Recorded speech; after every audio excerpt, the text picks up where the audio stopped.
RSSಗೆ ಪತ್ರ ಬರೆದಿದ್ದಕ್ಕೆ ಇನ್ನೂ ಉತ್ತರ ಬಂದಿಲ್ಲ. ಬರಲಿ ಬಿಡಿ, ಅವಸರ ಯಾಕೆ, ಅಭಿ ಪಿಕ್ಚರ್ ಬಾಕಿ ಹೈ ಎಂದು ಗೃಹ ಸಚಿವ ಪ್ರಿಯಾಂಕ್ ಖರ್ಗೆ ಹೇಳಿದರು. ಕಲಬುರಗಿ ಜಿಲ್ಲಾ ಕಾಂಗ್ರೆಸ್ ಕಚೇರಿಯಲ್ಲಿ ಕರೆದ ಪತ್ರಿಕಾಗೋಷ್ಠಿಯನ್ನು ಉದ್ದೇಶಿಸಿ ಮಾತನಾಡಿದ ಅವರು, ಹಲವು ಪ್ರಶ್ನೆಗಳನ್ನು ಹಾಕಿ RSSಗೆ ಪತ್ರ ಬರೆದಿದ್ದೇನೆ, ಇನ್ನೂ ಉತ್ತರ ನೀಡಿಲ್ಲ. ನೀಡಲಿ ಬಿಡಿ, ಯಾಕೆ ಅವಸರ, ಅಭಿ ಪಿಕ್ಚರ್ ಬಾಕಿ ಹೈ. ಅವರು ಕೂಡ ನನ್ನ ಹಾಗೂ ಕುಟುಂಬದ ವೈಯಕ್ತಿಕ ಮಾಹಿತಿ ಕಲೆ ಹಾಕುತ್ತಿದ್ದಾರೆ, ಹಾಕಲಿ ಎಂದು ಪ್ರಶ್ನೆಯೊಂದಕ್ಕೆ ಉತ್ತರಿಸಿದರು. ಮುಂದಿನ ದಿನಗಳಲ್ಲಿ RSS ಪಥಸಂಚಲನ ನಡೆಸಬೇಕಿದ್ರೆ ಕಡ್ಡಾಯವಾಗಿ ಅನುಮತಿ ಪಡೆದುಕೊಳ್ಳಲೇಬೇಕು ಎಂಬ ಪ್ರಶ್ನೆಗೆ ಉತ್ತರಿಸಿದ ಅವರು, ನಾನು ಗೃಹ ಸಚಿವನಾಗಿರುವವರೆಗೂ ಕಡ್ಡಾಯ.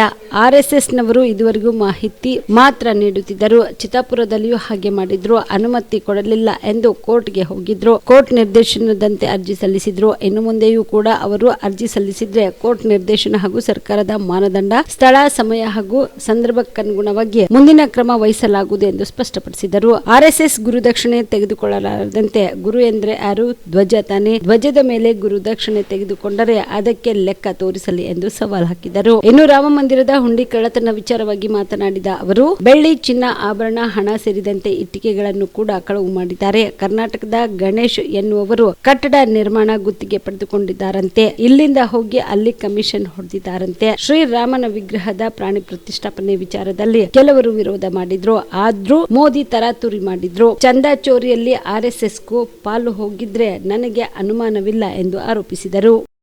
ನಮಗೇನು ಸಂಬಂಧ ಅದು?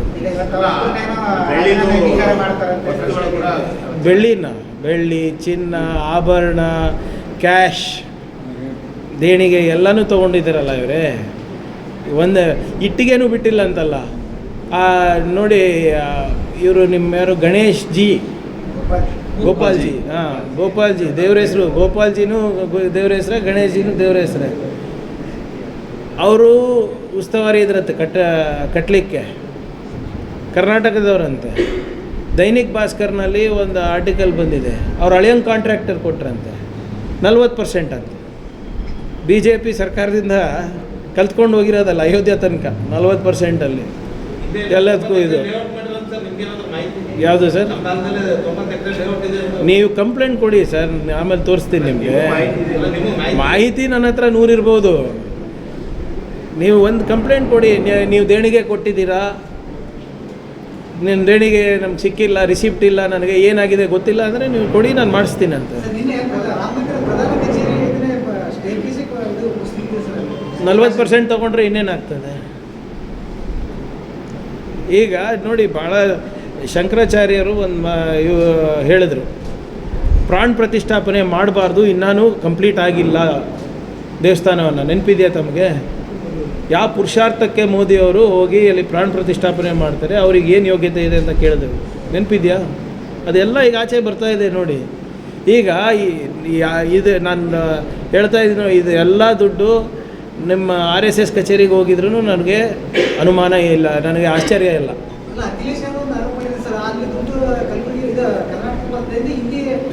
ನೋಡ್ರಿ, ಆ ಜಗನ್ನಾಥ್ ಭವನಿಗೂ ಹೋಗಿರ್ತದೆ, ಕೇಶವ ಕೃಪಾಗೂ ಹೋಗಿರೋ ಸಾಧ್ಯತೆ ಇದೆ. ಈಗ ಇವರೆಲ್ಲರೂ ಕೂಡ ಯಾವ ಮೂಲ ಮಟ್ಟದಿಂದ ಬಂದಿರೋದು? ಈ 3 ಜನ ಆರೋಪಿ. ಇವತ್ತು ಟ್ರಸ್ಟ್ ಮೀಟಿಂಗ್ ಇದೆ ಅಂತ ಇದ್ದೀರಲ್ಲ, ಯಾರ ಬಗ್ಗೆ ಚರ್ಚೆ? ಚಂಪಕ್ ರಾಯ್, ಮಿಶ್ರಾ ಮತ್ತು ಗೋಪಾಲ್. ಇವರೆಲ್ಲರದು ಟ್ರೈನಿಂಗ್ ಎಲ್ಲಾಗಿರೋದು RSSನಲ್ಲಲ್ವ? ಮತ್ತು ಅಷ್ಟನ್ನ ಅವರಿಗೆ ಪಿತೃಭಕ್ತಿ ಇರ್ತದಲ್ಲ. ರಾಜ್ಯದಲ್ಲಿ ಪಥಸಂಚಲನ ಮಾಡಿಸಬೇಕಾದ್ರೆ ಕಡ್ಡಾಯವಾಗಿ ಅನುಮತಿ ಬೇಕಾ? ನಾನಿರೋ ತನಕ ಬೇಕು. ಯಾಕೆ ಅಂದರೆ ಈಗ RCB ಕಾಳು ತುಳಿತದಲ್ಲಿ ಹೈಕೋರ್ಟಿಗೆ ಯಾರು ಸಬ್ಮಿಟ್ ಮಾಡಿರೋದು? ನಾವೇ ತಾನೇ ಸಬ್ಮಿಟ್ ಮಾಡಿರೋದು. ನೀವು ಯಾರು, ಎತ್ತ, ಹೇಗೆ, ಎಷ್ಟು ಜನ, ಎಲ್ಲಿಂದ ಬರ್ತೀರಾ, ವೆಹಿಕಲ್ಸ್ ಎಷ್ಟು ಬರ್ತದೆ ಅಂತ. ಮೊನ್ನೆ ಜಯನಗರ್ನಲ್ಲಿ ಮೋಹನ್ ಭಾಗವತ್ ಅವ್ರು ಬಂದಿದ್ದರು, ಹೋದ ಬಾರಿ ಮಾಹಿತಿ ನೀಡಿದರು, ಈ ಸರಿ ಪರ್ಮಿಷನ್ ಕೇಳಿದ್ದಾರೆ. ಅಯ್ಯೋ ಹಿರೇಮಠ ಅವರೇ, ನನಗೆ ಗೊತ್ತಿರಲಿಲ್ಲ.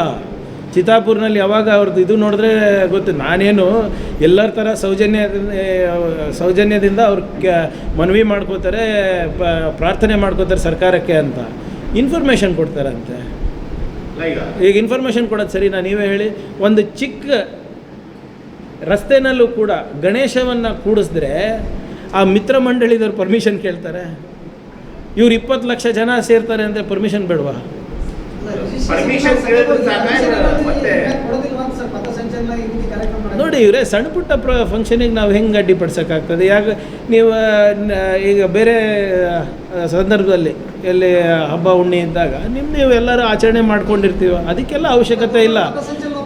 ದೊಡ್ಡದು ಯಾವುದು ನೀವು ವಿಶ್ವದ ಅತ್ಯಂತ ದೊಡ್ಡ NGO ಅಂತೀರಾ, ನೀವು ವಿದೇಶದಿಂದ ದೇಣಿಗೆ ತಗೊತಾ ಇದ್ದೀರಾ, ಹಿಂಗೆ ದೊಡ್ಡ ಟ್ರಸ್ಟಿಗೆ ಕೊಡ್ತಾ ಇದ್ದೀರಾ ಅಂತ ಅದಕ್ಕೆ ಮಾಡಬೇಕಲ್ಲ. ಇಲಾಖೆ ಅನುಮತಿ ಮಾತ್ರ ಬೇಕು, ನೋಂದಣಿ ಪತ್ರನೂ ಕಡ್ಡಾಯ ಹಚ್ಚಬೇಕು, ನೀವು ಅನುಮತಿ ಕೊಡ್ಬೇಕು.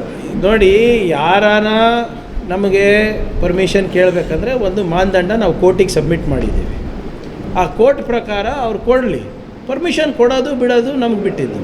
ಆವಾಗ ಈಗ ಉದಾಹರಣೆಗೆ ನೀವು ಬುಧವಾರ ಕೇಳ್ತೀರಾ, ಬುಧವಾರ ಆಗೋದಿಲ್ಲ ನಮ್ಗೆ ಕೊಡಲಿಕ್ಕೆ, ಯಾಕಂದರೆ ನಮ್ಮ ಬಂದೋಬಸ್ತ್ ಬೇರೆ ಕಡೆ ಇರ್ತದೆ. ಶುಕ್ರವಾರ ಮಾಡಿ ಅಂತ ಹೇಳ್ತೀನಿ. ಈಗ ಚಿತ್ತಾಪುರ್ನಲ್ಲಿ ಘರ್ಷಣೆ ಆಗಿದ್ದು ಅದಕ್ಕೆ ಅಲ್ವಾ? ನಮಗೆ ಅದೇ ಟೈಮ್ ಬೇಕು, ಅದೇ ರೂಟ್ ಬೇಕು, ಆವಾಗಲೇ ಮಾಡಬೇಕು ಅಂತ ಕೋರ್ಟಿಗೆ ಹೋದ್ರು. ಕೋರ್ಟ್ ಏನು ಮಾಡ್ತು?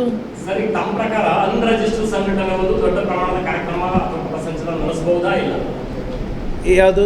ಇಟ್ ಡಿಪೆಂಡ್ಸ್ ಎಲ್ಲಿ ಏನು ಉದ್ದೇಶ ಏನು ತಿಳಿಸಿ. ಅದನ್ನೂ ಇದೆ. ನಾವು ಕೋರ್ಟಲ್ಲಿ ನಾವು ಏನು ಸಬ್ಮಿಟ್ ಮಾಡಿದ್ದೀವಿ, RCB ಕಾಲು ತುಳಿತ ಆದಮೇಲೆ ಅದನ್ನು ಸಬ್ಮಿಟ್ ಮಾಡಿದ್ದೀವಿ. ಉದ್ದೇಶ ಏನು, ಯಾಕೆ ಬರ್ತಾ ಇದ್ದೀರಾ, ಏನು ಮಾಡ್ತಿದ್ದೀರಾ, ಎಷ್ಟು ಜನ ಸೇರ್ತಾ ಇದ್ದೀರಾ, ಜನ ಎಲ್ಲೆಲ್ಲಿಂದ ಬರ್ಬೋದು, ನಿಮ್ಮ ಸಂಘಟನೆ ಎಲ್ಲಿದೆ, ಅದರ ಅಡ್ರೆಸ್ ಎಲ್ಲಿದೆ, ಎಷ್ಟು ವೆಹಿಕಲ್ ಬರುತ್ತೆ, ಎಲ್ಲಿಂದ ಬರುತ್ತೆ, ಮತ್ತು ಅಲ್ಲಿ ಏನಾದರೂ ಕ್ರೌಡ್ ಕಂಟ್ರೋಲ್ ಆಗಿಲ್ಲ ಅಂದರೆ ಯಾರು ಜವಾಬ್ದಾರಿ ಕೊಟ್ಟಿದ್ದಾರೆ. ಸ್ವಲ್ಪ 2 ವಾರದಲ್ಲಿ ಏನೇನು ಮಾಡ್ಬೋದು, ಸ್ವಲ್ಪ ಟೈಮ್ ಕೊಡಿ, ಮಾಡ್ಸೋಣ ಅಂತ.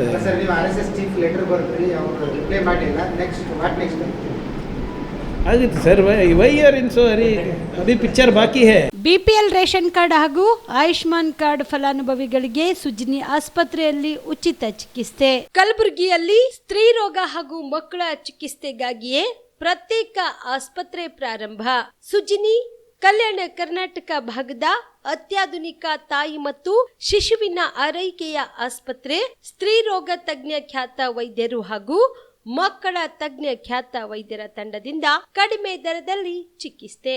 ವಿಶ್ವ ದರ್ಜೆಯ ಉಪಕರಣಗಳ ಮತ್ತು ಅತ್ಯಾಧುನಿಕ ICU, NICU ಹಾಗೂ ಇತರೆ ಸೌಲಭ್ಯಗಳಿಂದ ಮಕ್ಕಳಿಗೆ ಗುಣಮಟ್ಟದ ಆರೈಕೆ. ಸುಜಿನಿ ಆಸ್ಪತ್ರೆಯಲ್ಲಿನ ಸೌಲಭ್ಯಗಳು: ದಿನದ 24 ಗಂಟೆಯಲ್ಲಿ ತುರ್ತು ಸೇವೆ, ಹೈ ರಿಸ್ಕ್ ಗರ್ಭಧಾರಣೆ, ಒಬೆಸ್ಟ್ರಿಕ್ ICU, ನವಜಾತ ಮತ್ತು ಶಿಶು ICU, ಶಿಶು ಸಂಬಂಧಿತ ಶಸ್ತ್ರಚಿಕಿತ್ಸೆ, ಲ್ಯಾಪ್ರೋಸ್ಕೋಪಿ, ಲಸಿಕಾಕರಣ, ತಜ್ಞ ವೈದ್ಯರ ಸಲಹೆ, ಡಯಾಗ್ನೋಸ್ಟಿಕ್ ಮತ್ತು ಅಲ್ಟ್ರಾಸೌಂಡ್ ಸೇರಿದಂತೆ ಅನೇಕ ಸೌಲಭ್ಯಗಳು ನಿಮ್ಮ ಸುಜಿನಿ ಆಸ್ಪತ್ರೆಯಲ್ಲಿ ಲಭ್ಯ. ಹೆಚ್ಚಿನ ಮಾಹಿತಿಗಾಗಿ ಸಂಪರ್ಕಿಸಿ ಸುಜಿನಿ ಆಸ್ಪತ್ರೆ, ಬಿಗ್ ಬಜಾರ್ ಎದುರುಗಡೆಗೆ, ಕಲಬುರಗಿ. ದೂರವಾಣಿ ಸಂಖ್ಯೆ 08472272727 ಅಥವಾ ಮೊಬೈಲ್ ನಂಬರ್ 9900427814.